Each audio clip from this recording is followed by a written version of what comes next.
Hi, my name is Rodeo Manag, and I'm reading the book Philosophy of Existence by Carl Jasper.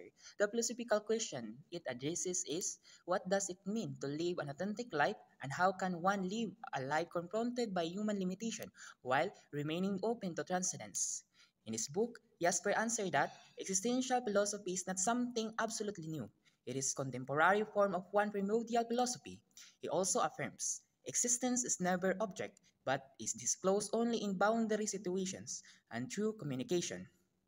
The author supports this by defining existence as constant becoming, rooted in freedom and not a fixed substance. Number two, introducing boundary situations, death, guilt, suffering, struggle, and chance, which cannot be escaped but only endured, and which lead beyond mere objectivity, disclosing existence. Number three, philosophy as an existential activity of becoming itself. In this way, Jasper clarifies the distinction between science and philosophy. Science seeks objectivity, while philosophy discloses existence in existential activity.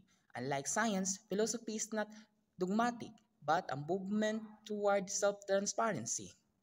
The argument's strength is Jasper shows that facing life's ultimate limitations, guilt, death, and struggle is not meaningless, but reveals the possibility of authentic existence. As he states, only in facing death does life become whole.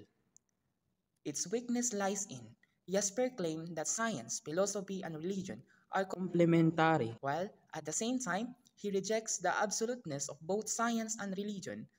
Another weakness is that his concept of the encompassing and transcendence are highly metaphysical and difficult to grasp. And that's all. Thank you.